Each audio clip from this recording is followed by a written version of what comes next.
မြို့ပြင်အနောက်ဘက်မှာမိုးရွာနေတာကိုကြည့်ပြီးကုသခင်မကြီးကအနောက်ဘက်ဆင်ခြေဖုံးမှာလည်းမိုးရွာနေပြီလားမသိဘူးရှောင်းထင်ရဲ့ခြေထောက်ကဘလောက်တောင်ပြန်လာနေမလဲအဲ့ဒီကြေးလက်ဆိုင်ကအစေခံတွေကသူ့ကိုတေချာပြုစုနိုင်ကြပါမလားလို့စိုးရိမ်တကြီးရေရွတ်နေတယ်အဲ့ဒီအချိန်မှာဆူဆောင်ရီကအစေခံတွေကိုပညာပေးပြီးစရင်ရှင်းပြနေတယ်သူမကစဖိုးမှုလီမင်းကတခင်လေးရဲ့အစင်းမြင့်အမဲသားခင်ကိုခိုးစားပြီးပေါမုတ်ကျန်းတွေနဲ့လာလိမ့်နဲ့ဒါကငွေတင်ကားငါးပြတန်မိုးရှိတာမို့မင်းရဲ့လာမဲ့6လစာလစာတွေကနေဖြစ်တော့မယ်အိမ်တော်ထိန်ဝမ်မင်းကမီးဆက်ဒီဇယ်နဲ့မီးသွေးဖို့ငွေတင်ကား900ကိုစရင်လိမ့်ပြီးကိုယ့်အိတ်ထဲထည့်ထားတယ်မင်းခိုးထားတဲ့ငွေအလုံးကိုအတိုးနဲ့တကွပြန်ပေးရမယ်ဒါတင်မကဘူးနောက်ဖေးတောင်ပေါ်မှာတလားတီတီသွားပြီးထင်းခုတ်ရမယ်လို့ပြက်ပြက်တတအပြစ်ပေးလိုက်တယ်အိမ်တော်ထိန်ဝမ်ကအဖွားကြီးဆူဆောင်ရီရဲ့ကျွန်တော်နောက်တစ်ခါမလုပ်တော့ပါဘူးချိန်ဆိုရဲပါတယ်လို့အတနာခံရှာတယ်ဒါကိုမြင်တဲ့တခင်မကြီးကဒီကလေးမလေးစရင်ကင်တာကတို့နိုင်ငံခြားဘဏ်ကစရင်ကင်အိုကြီးထက်တောင်ပိုကြောက်ဖို့ကောင်းသေးတယ်ဆူဆောင်ရီကတခင်တွေကိုကာကွယ်ပေးုံတင်မကဘူးအိမ်တော်ကတွေးဆုပ်ဖို့ကောင်းတွေကိုပါအမြင့်ပြတ်အောင်နှိမ့်နှင်းပေးလိုက်တာပဲဒါကတိုကူမီသားစုအတွက်တကယ်ကံကောင်းခြင်းပဲလို့ချီးကျူးတယ်ပြီးတော့တခင်မကြီးကဆူဆောင်ရီညီစရင်စရာကိုတကယ်တော်တော်နိုင်နေတာပဲဒါကြောင့်ဒီနေ့ကစပြီးကုဆန်ရဲ့အတွင်းဆောင်အသုံးစရိတ်အားလုံးနဲ့နေ့စဉ်ဝယ်ယူမှုအားလုံးကိုညီကိုပဲလွှဲပေးမယ်လစာကိုနှစ်ဆတိုးပေးမယ်အပြင်ဆိုင်မှာစီကံအသစ်တွေထုတ်ပိုင်ခွင့်မှာပေးတယ်လို့ကြေညာလိုက်တယ်ဆူဆောင်ရီကတခင်မကြီးစိတ်အေးအေးသာထားလိုက်ပါကျမရှိနေတဲ့ကုဆိုင်ကြီးကိုခန္ဓာတစ်ခုလိုပိတ်ဆို့ထားပြီးရင်းကောင်းတစ်ကောင်တောင်ကုမိသားစုရဲ့ငွေတပြားတစ်ချက်ကိုမှအလကားမရစေရပါဘူးလို့ကတိပေးလိုက်တယ်ဆူဆောင်ရီတယောက်ဝမ်းသာအားရနဲ့တခင်လေးရဲ့အခန်းထဲပြေးဝင်လာပြီးတခင်လေးတရင်ကောင်းတခင်မကြီးကဆိုင်ရဲ့စရင်အားလုံးကိုကျမကိုလွှဲပေးလိုက်ပြီးတော့ဒီနေ့ကစပြီးဒီဆိုင်အိမ်မှာကျမကအမိတ်ပေးပိုင်ခွင့်ရှိတယ်တခင်လေးဒါထမင်းကောင်းကောင်းမစားဘူးဒါမှမဟုတ်ဆေးမတောက်ဘူးဆိုရင်ကျမတခင်လေးရဲ့မုံဖိုးကိုတန်းဖြတ်ပြမှာနော်လို့လှမ်းဆနောက်တယ်တခင်လေးကညီးကစရင်ကင်မလို့လားကော်ဖီစာလုံးနဲ့အမဲသားကင်စာလုံးကိုတောင်ခွဲတက်လို့လားအဲ့ဒီရှေးဟောင်းစာလုံးတွေနဲ့နိုင်ငံခြားစာတွေကိုညီးတိလို့လားနောက်ကြရင်သူတစ်ပါးကညီးကိုပြန်ရောက်စားတာတောင်ညီးကသူတို့အတွက်ငွေထိုင်ရေးပေးနေဦးမယ်လို့လောင်ပြောင်းတယ်ဆူဆောင်ရီကစာအုပ်ကိုကြည့်ပြီးဒီစရင်စာအုပ်ကတကယ်ပဲတရေချစ်ထားတယ်လို့ပဲ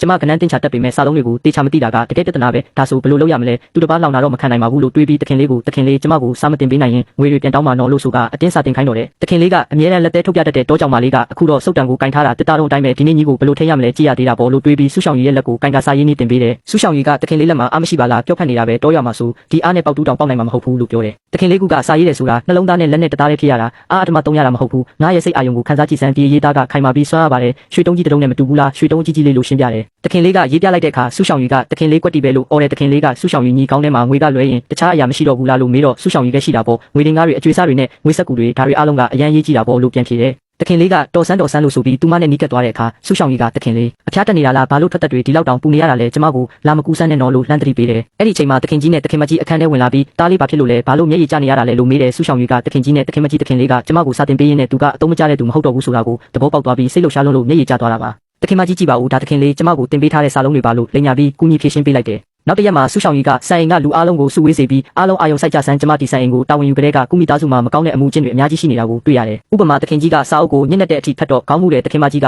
နောက်တိုင်းမုတ်ချိုတွေကိုကြိုက်လွန်းတော့အသက်ရှူချက်တယ်ပြီးတော့တခင်လေးကလုံးဝမလှုပ်ရှားပဲတနေကုန်အားရမရှိတယ်လို့ဖြစ်နေတဲ့ဆိုင်အိမ်ရဲ့အသုံးစရိတ်ကိုချွေတာဖို့နဲ့ကုမိသားစုပို့ပြီးကောင်းမွန်လာဖို့အတွက်ဒီနေ့ကစပြီးစီကံအသစ်တွေထုတ်ပြန်လိုက်မယ်။ပထမအချက်အားလုံးည10နာရီမတိုင်ခင်မိပိတ်ပြီးအိပ်ရမယ်။လျှက်စင်မီချွေတာရမယ်။ဒုတိယအချက်အနောက်တိုင်းကိမုံကိုတယောက်ကိုတစ်နေ့တစ်ပွဲပဲကန့်တက်မယ်။အလွန်ကြိုးစားတဲ့သူကိုဒဏ်ငွေရိုက်မယ်။ကျန်တဲ့စီကံတွေကိုတော့မိဖို့ချောင်းတကားမှာကတ်ထားတယ်။အားလုံးလိုက်နာကြပါရှင်းကြရဲ့လားလို့အမိန့်ပေးလိုက်တယ်။တခင်လေးကတော့ငါသာသိရင်သူမကိုစာမတင်ပေးပါဘူးအခုတော့ကိုဖနောက်ကိုပြန်ထောင်းမဲ့ဇလန်းဖြစ်သွားပြီးငါကောင်မလေးအာနာရှင်တယောက်ကိုမွေးမြူလိုက်မိပြီပဲလို့စိတ်ပြက်လက်ပြက်နဲ့တွေးနေရှာတယ်နောက်ပိုင်းမှာဆူဆောင်ရီကအပြင်ကိုအလုပ်ကိစ္စနဲ့ခဏထွက်နေတာကြောင့်ဆိုင်ထဲကအစီကံမလေးတူကဆူဆောင်ရီကအလုပ်ရှုပ်နေတာပဲဆိုင်ရဲ့စရင်ကိုကင်ထားရတော့အလုပ်တွေများနေတာပေါ့အခုဆိုတခင်လေးအတွက်တောင်အချိန်မရှိတော့ဘူးဆူဆောင်ရီကရွာကလာတဲ့ကောင်မလေးပဲဟာကိုစားတောင်ကောင်းမတက်ပဲတခင်တွေကဘာလို့သူမကိုအထင်ကြီးနေကြတာလဲငါကသူမထက်ပိုပြီးအလိုက်တီတာကိုဘာလို့ဒုတိယတန်းစားအစီခံပဲဖြစ်နေရတာလဲလို့မနာလို့ဖြစ်ပြီးရန်ညိုးဖွဲ့နေတယ်သူမကဆူဆောင်ရီဆိုင်ကနေတိတ်တဆိတ်ထွက်သွားတာကိုမြင်တော့ဒီကားနောက်ကလိုက်ဆန်းမပြောက်စေနဲ့ဒီနေ့သူမတိတ်တဆိတ်ဘာသွားလို့လဲဆိုတာငါတေချာစောင့်ကြည့်ရမယ်တေချာတယ်သူမတခုခုမယုံမသားကြံစီနေတာပဲလို့ဆိုကနောက်ကနေတောက်လျှောက်လိုက်ချောင်းပါတော့တယ်တကယ်တော့ဆူဆောင်ရီကသူမရထားတဲ့စုချင်းငွေတွေနဲ့စုထားတဲ့လစာငွေတွေကိုယူပြီးစေးဆိုင်ကိုတွားခဲ့တာဖြစ်ပါတယ်ဆူဆောင်ရီကတခင်လေးပေးတဲ့စုချင်းငွေတွေနဲ့စုထားတဲ့လစာနဲ့ဆိုရင်နောက်ဆုံးတော့ငါရဲ့ညီမလေးရှောင်းချီအတွက်နိုင်ငံခြားကတင်သွင်းတဲ့ဆေးပြားတွေကိုဝယ်ပေးနိုင်ပြီးညီမလေးဒီဆေးကိုတောက်လိုက်ရင်တေချာပေါက်လေကောင်းလာမှာပဲဆိုင်ရှင်ကျမကိုနိုင်ငံခြားကတင်သွင်းတဲ့အကောင်းဆုံးဆေးပြားတွေနဲ့အားဆေးတွေကိုပြင်ပေးပါလို့မှာယူနေတယ်